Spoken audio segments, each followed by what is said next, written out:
नमस्ते और नंजय कुमार की ओर से स्वागत है और हमारे साथ जुड़ने के लिए धन्यवाद। इस यात्रा में बुद्धिमान बच्चों को बढ़ाने की ओर, साथ ही बच्चों में बुद्धिमत्ता बढ़ाने की ओर। आपने शायद ध्यान दिया होगा कि YouTube पर सैकड़ों वीडियो की इस श्रृंखला में मेरे पास है कहानी सुनाने के महत्व के बारे में समझाया है। मैंने वास्तव में दर्जनों कहानियां सुनाई हैं और उनमें से प्रत्येक का अत्यधिक मूल्य है बच्चों के लिए, उनकी कल्पना और उनकी रचनात्मकता के लिए लंबे समय में, और कुछ गुणों की परिकथाएं, न कि कहानियां जो आपके वर्तमान परिवेश या ऐतिहासिक तथ्यों या अतीत की घटनाओं के बारे में हैं, बल्कि ऐसी कहानियां जो इस दुनिया से बाहर की हैं।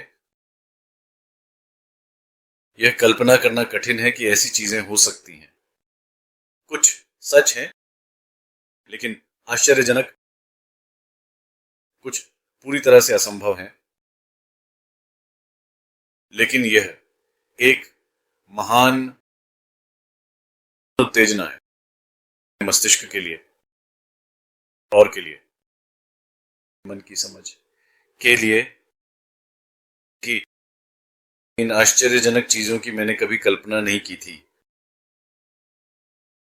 ये चीजें वास्तव में होने के लिए असंभव हैं, लेकिन वे कहानी में हैं। कहानियां वास्तव में मन को फैलाती हैं और कुछ ऐसा कल्पना करने को प्रेरित करती हैं जो शायद कभी नहीं हुआ हो।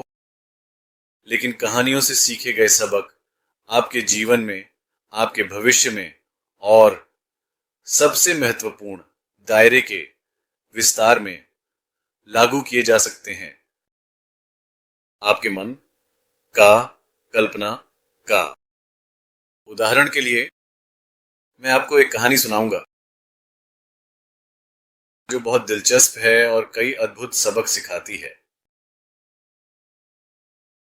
बस कल्पना करें कि एक महिला है,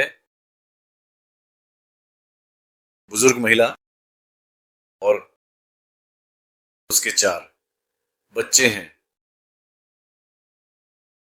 2 लड़के और 2 लड़कियां। बेशक वे बड़े हो चुके हैं, उनकी शादी हो चुकी है, उनके अपने परिवार हैं, और उन सभी में से हर एक अलग अलग प्रकार के व्यवसाय करते हैं। तो पहला लड़का, उसका बेटा छाते बनाने और बेचने के व्यवसाय में है, बारिश से बचाने के लिए। दूसरा लड़का है और उनका मिट्टी के बर्तन बनाने और बेचने का व्यवसाय है, घर के उपयोग के लिए। फिर वह, उसकी 2 बेटियां हैं, एक की शादी हुई है ऐसे व्यक्ति से जो बनाने में माहिर हैं, सर्दियों के लिए जैकेट। और सबसे छोटी बेटी की शादी एक आदमी से हो गई है जो बनाने और बेचने में माहिर हैं, टी शर्ट, गर्म मौसम के लिए। और वे सभी चले गए हैं, घर छोड़कर देश के विभिन्न स्थानों में बस गए हैं। लेकिन वह हमेशा उनके बारे में सोचती रहती है, वे कैसे हैं। मैंने उनसे लंबे समय से कुछ नहीं सुना है और मैं सोचती हूं जब बारिश होती है तो उनका व्यवसाय कैसा चल रहा है। वे चिंता करती है दूसरे बेटे के बारे में जो मिट्टी के बर्तन के व्यवसाय में है। ओह, उसके मिट्टी के बर्तन पिघल रहे होंगे और जो धुल रहे होंगे और वह बह रहा होगा और उसे नुकसान हो रहा होगा। जब उसका दूसरा बेटा, जब लंबे समय तक बारिश नहीं होती, वो चिंतित होती है कि वह छाते बेचता है, और अगर लंबे समय तक बारिश नहीं होती तो उसके छाते नहीं बिक रहे होंगे, नहीं बिकेंगे, तो उसे नुकसान हो रहा होगा। वह अपने परिवार का पालन पोषण कैसे कर सकता है? तो यह उसकी दूसरी तरह की चिंता है।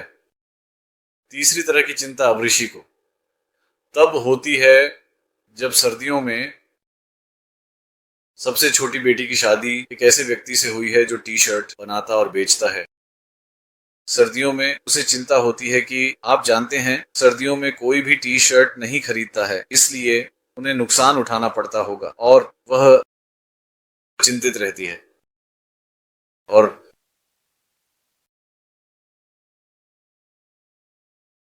लड़की की शादी एक ऐसे व्यक्ति से हुई है जो सर्दियों की जैकेट बनाता है। निश्चित रूप से वे गर्मियों में जीवित रहने के लिए अच्छी कमाई करते हैं, लेकिन उसकी मां चिंतित रहती है कि अगर गर्मी है तो उसे नुकसान होना चाहिए। वह सर्दियों की जैकेट बेचती है। दूसरे शब्दों में कहानी का मतलब यह है कि मौसम चाहे जो भी हो, वह हमेशा अपने किसी न किसी बच्चे की चिंता करती रहती है।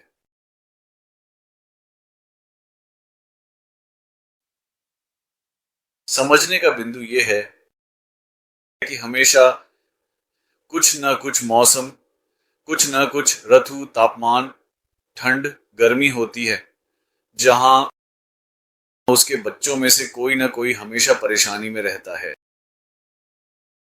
अब इसकी कल्पना करें, वह उन अन्य बच्चों के बारे में नहीं सोच रही है जो मौसम के कारण परेशानी में नहीं है। वे ठीक हो सकते हैं, वे अच्छा मुनाफा कमा सकते हैं, लेकिन वह इसके बारे में नहीं सोचती। वह केवल नकारात्मक पहलू के बारे में सोचती है। तो वे कह रहे हैं कि आप जानते हैं, उस गिलास को देखें जो आधा भरा हुआ है, बजाय गिलास के ऊपरी हिस्से के जो खाली दिखता है। तो बच्चे इससे सीखते हैं कि आपको स्थिति को समग्रता में देखना चाहिए, केवल नकारात्मक हिस्से को नहीं देखना चाहिए, और ध्यान केंद्रित करना नकारात्मकता पर, हानियों पर, उन परेशानियों पर जो किसी को हो सकती हैं। तो चीजों की समग्रता को देखें। समग्रता में उतार चढ़ाव होते हैं, लाभ और हानि होती है, कुछ प्राप्त होता है, कुछ खोता है, लेकिन दीर्घकाल में क्या हो रहा है। तो ये बात थी पूरे गिलास को देखने की, ना कि केवल आधे को जो खाली है। दूसरी बात जो सीखनी है और बच्चों को सीखनी है वो ये है कि मौसमी परिवर्तन आपके जीवन का हिस्सा है, और कोई हमेशा खराब मौसम, बहुत गर्म या बहुत ठंडा होने की शिकायत नहीं कर सकता। क्योंकि मैंने खुद सुना है लोग कहते हैं, ओह मैं ये नहीं कर सकता, मैं बाहर नहीं जा सकता क्योंकि बहुत ज्यादा बारिश हो रही है। फिर वही बात, ओह बहुत गर्मी है, मैं ये नहीं कर सकता। अब बहुत ठंड है, मैं ये नहीं कर सकता, मैं कहीं नहीं जा सकता। तो हमेशा एक कारण होता है जो आपकी गतिविधि को सीमित करता है, आपकी गतिविधि को रोकता है। खैर, इसके साथ समायोजित करें, जितना हो सके उतना अच्छा करें, और बेहतर मौसम, बेहतर ऋतु का इंतजार करें। मौसमी परिवर्तन पृथ्वी के घूर्णन, सूर्य और चंद्रमा के साथ पृथ्वी की बातचीत का हिस्सा है।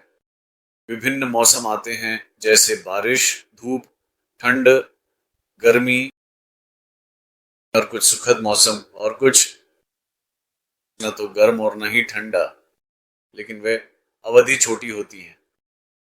तो इन चीजों की शिकायत करना स्वस्थ नहीं है, ये आपके मन के लिए अच्छा नहीं है, आपके सोचने के लिए अच्छा नहीं है।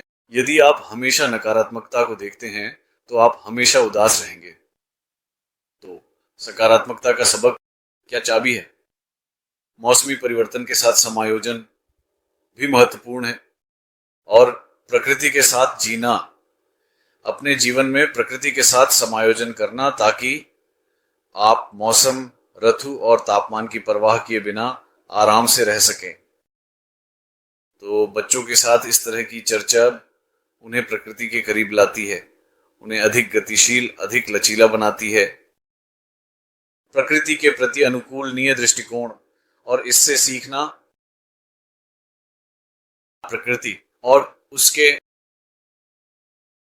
परिवर्तनों जो प्रकृति में होते हैं, आप उनसे सीखते हैं और उन्हें अपनाते हैं, बजाय इसके कि उनसे लड़ें।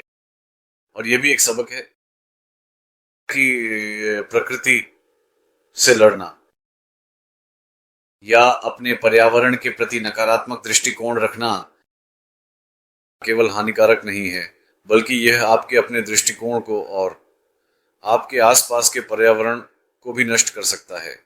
जलवायु परिवर्तन का, जो कि अतीत की उपेक्षा के कारण है, और मैं आशा करता हूं और प्रार्थना करता हूं कि आज के बच्चे जब वे बड़े होंगे तो वे प्रकृति के प्रति अधिक संवेदनशील, देखभाल करने वाले और सुरक्षात्मक होंगे, बजाय इसके कि वे विनाशकारी हों। क्योंकि पर्यावरण की उपेक्षा, तृणपूर्ण अनादर और विनाश हम सभी के लिए हानिकारक है। हम सभी पर्यावरण में रहते हैं। एक स्वस्थ पर्यावरण हमारे लिए अच्छा है, तो चलिए इसे खराब न करें, इसे सुरक्षित रखें, संरक्षित करें और पृथ्वी पर खुशी से जीवन या व्यतीत करें। देखने और सुनने के लिए धन्यवाद। हम जल्द ही वापस आएंगे।